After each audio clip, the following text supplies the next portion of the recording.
Mariners win 8-0. They improve to 87-73 on the season. They've taken the first two games of this 4-game set with the Texas Rangers.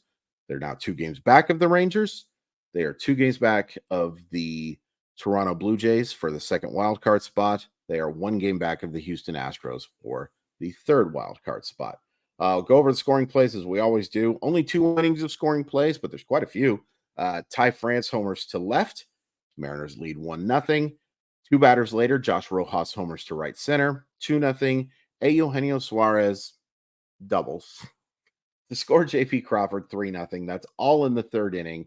And then in the 4th, with the bases loaded, Josh Rojas singles to center 4-0. And then JP Crawford with those ducks still full, all those ducks on whatever pond you want to be at.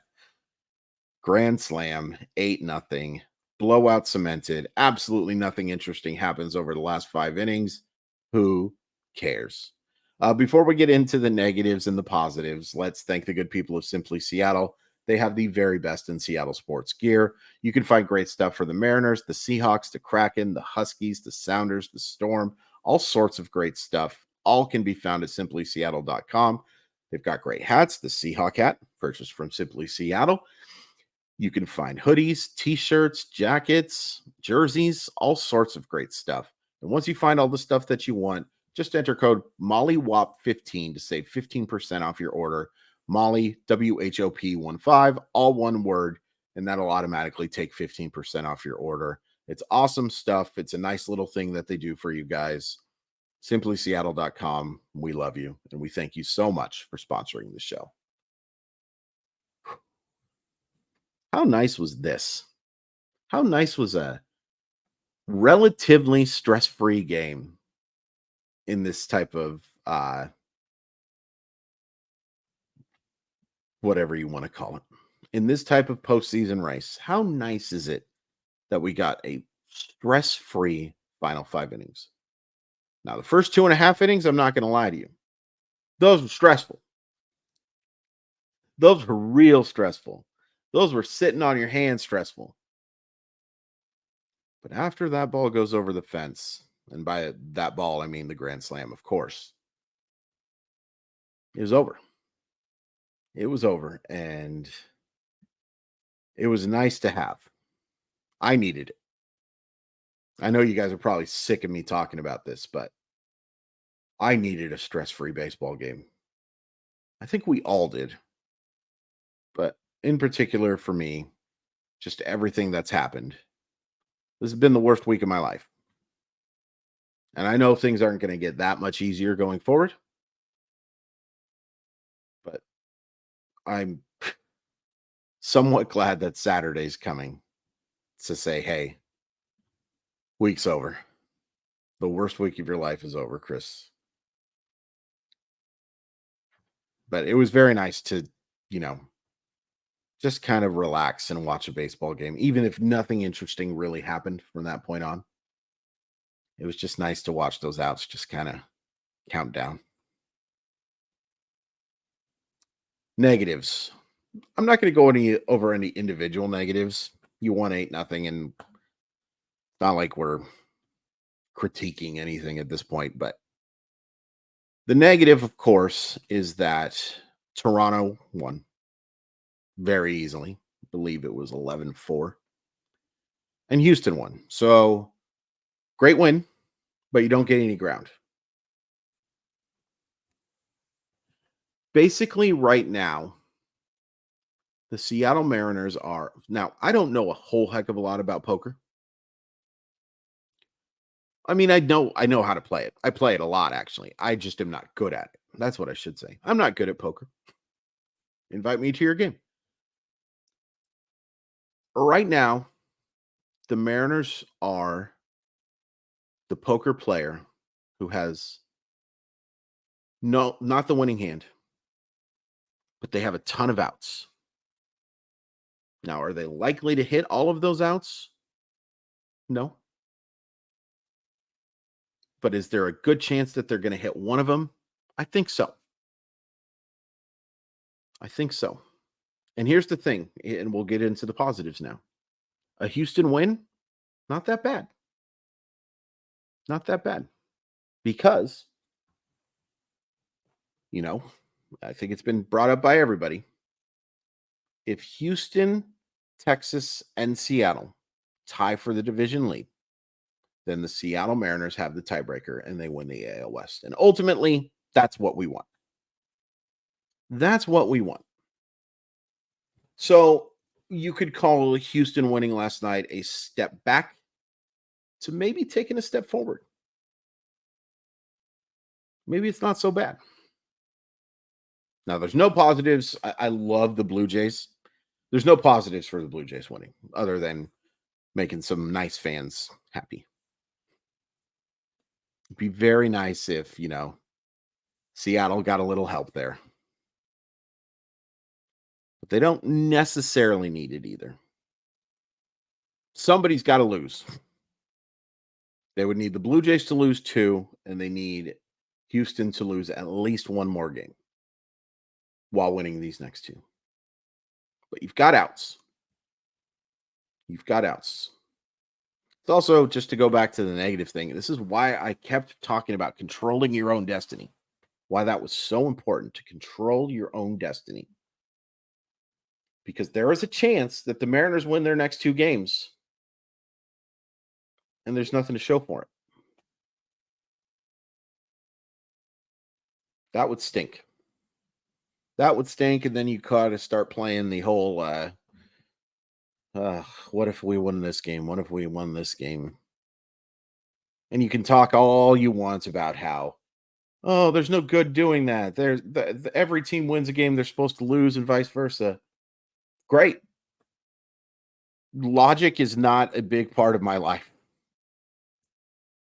I host a daily Mariner show. You think logic's a big part of my life? No. So here's hoping, but yeah, let's talk about the game. So you're going to look at Brian Wu. He gives up 2 hits. He walks 3. He throws 82 pitches, 3 2/3 innings of baseball. And you're going to probably say, oh, it was probably not terribly effective. And you'd probably be right, even seeing that he didn't allow a run. But I was really impressed with what Wu did yesterday. I was stressed as heck after every pitch. But he got the job done. He got the job done. It would have been nice to see him go a little deeper, of course. They were hoping for 4 or 5 innings, and they didn't get 4 or 5 innings. They got 3 2/3 innings. But he escaped some jams with some really quality pitches. And I think at the very least, I talked about this on Molly Watt Monday yesterday. It is an abject failure of a season if you don't make the postseason. 2023 is a failure if you don't go to the playoffs. But even in failure, you can take some positive things from failure. I've learned that through my life a lot. You can take some positives in what Brian Wu and Bryce Miller have done at times in 2023. Certainly can. And yeah, it's not considered a quality start. If this was what you were getting from him, every game, even with scoreless baseball, you wouldn't be super happy about it. But I was really impressed with the way Wu battled and was able to wiggle out of those jams and wiggled himself out of those jams with key strikeouts. Now, strikeouts low, man, that was phenomenal. And then after Wu leaves, your bullpen was outstanding. Now, they issue a lot of walks. They walk 8 total in this game. Strike zone was a little tight. I don't think it was insane. It's not going to make me go screaming for the robot umpires. I've already screamed enough for the robot umpires, but it was a little tight. But your bullpen throws 5 and a third shutout innings and allows 1 hit and strikes out 7. Sassetto was fine, solid, fine to solid. He was good. He was good. Trent Thornton was awesome. Isaiah Campbell does his job. Bizzardo does his job. And Dominic Leone doesn't screw it up. Great job. And awesome to see that you don't have to use any of the high leverage dudes. Really, you haven't had to use the high leverage dudes in this last thing, except for Andre Munoz getting 1 out yesterday. Or excuse me, that was now Thursday. That's great. That's really nice. Pitching was really good tonight. 3 hits, 12 strikeouts. Yes, the 8 walks are bad, but they made clutch pitches when they needed to. Offensively, great to see Ty France drive the baseball again. It's not homers in 2 of 3 games. Love to see it. I think some people think like I'm rooting against Ty France by pointing out that he hasn't been good. On the contrary, I love Ty France, the person. And I think Ty France can be a useful baseball player. He is a guy I would love to have as off my bench as a lefty type of platoon type of situation type of thing. Type of lots of typos. He just can't be your starting first baseman for a World Series contending team. Hope I'm wrong. And if they do end up being a World Series winning team, it will be a little more in spite of Ty France than because of him. Unless he has a huge postseason, and then great, great. I'm rooting for it, but I think you know what I mean. Josh Rojas, couple big RBI hits, including the homer. Scores a couple of runs. Played well over these last couple of games. Outside of the pinch hit, which was just a horrific at bat, but you're starting to see him swing the bat a little bit better as well. I want Josh Rojas on this team next year. Again, I think Josh Rojas and Ty France is the makings of a heck of a bench. We'll see what they do, but no, I don't want Josh Rojas to be my starting second baseman. But he can serve a purpose. He can serve a purpose. Nice to see Teoscar have a hit land, considering how just dreadful he's been as of late.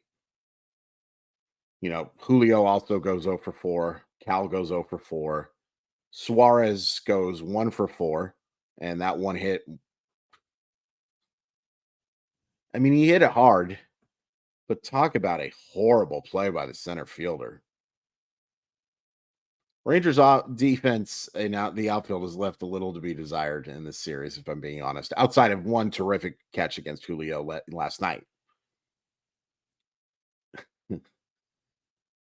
Yeah, I'll take it. I'm not complaining.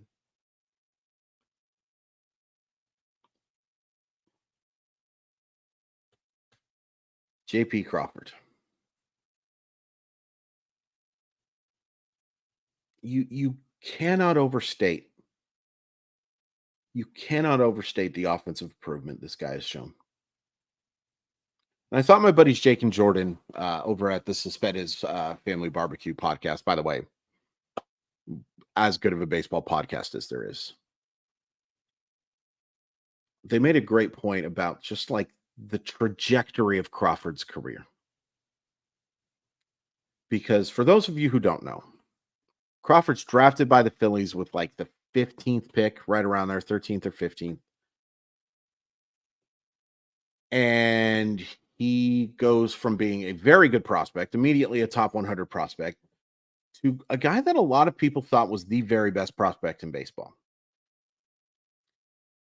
And he doesn't have a whole lot of offensive success with the Phillies. He kind of flames out, maybe too strong of a word, but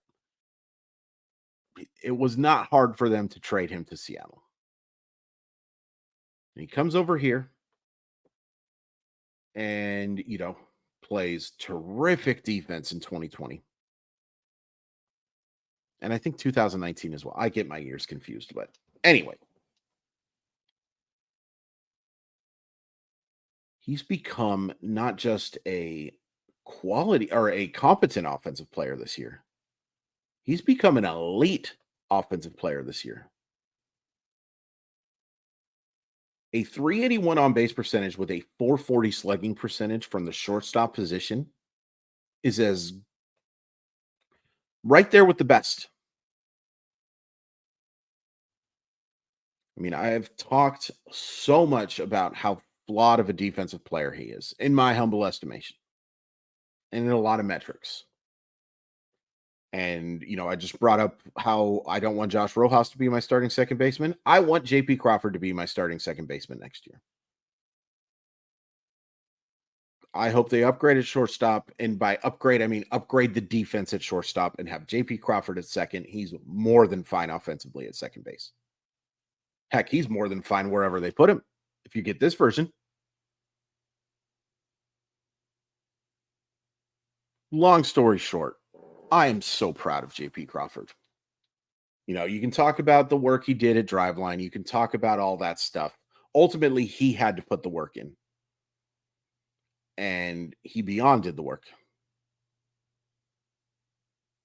He's turned himself into a guy who's going to get top 5 MVP votes. Deservedly so. Deservedly so.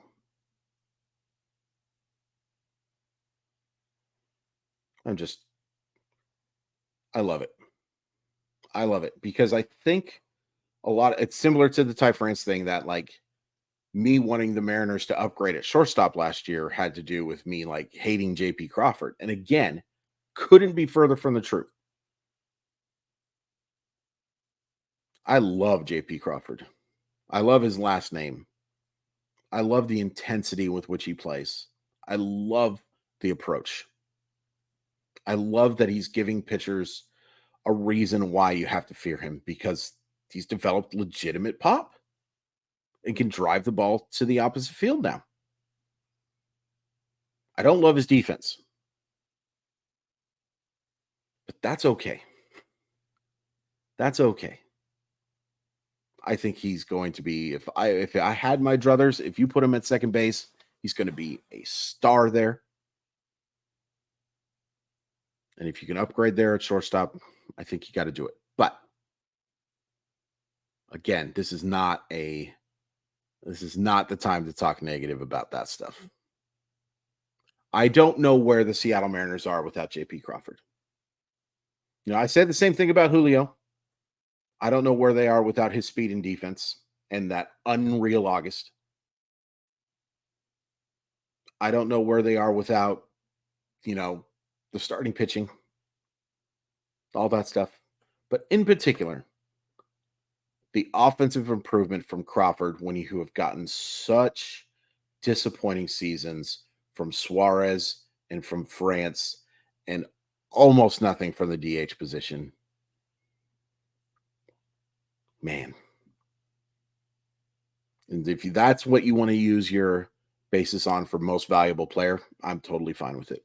And I'm not going to argue with it. I'm still going to say Julio Rodriguez because of what he does with his glove. But you've made up your mind a long time ago, and that's fine. Huge. Huge win. Great to have a stress-free win. And now you've got Luis Castillo on the bump. And the last time I checked, Texas has not really determined what they're going to do. Advantage Mariners. Advantage Seattle Mariners. Thank you guys so much for watching. Please hit like and subscribe. It helps so much. We went over 1,100 a couple days ago. Crazy. I've talked about it before. I really was hoping that we could get over 1,000. Wasn't sure if we could. And we got there. Now, I knew we were going to get there someday, but wasn't 100% sure it'd be this season, and we reached it, and now we're thank you guys. Thank you, thank you, thank you. I'm gonna try my dangdest to go live after tomorrow. It's just gonna depend on how things are going. But I'll definitely have a recap, and I'll definitely have a recap for Sunday's game as well. Fun stuff. Fun stuff.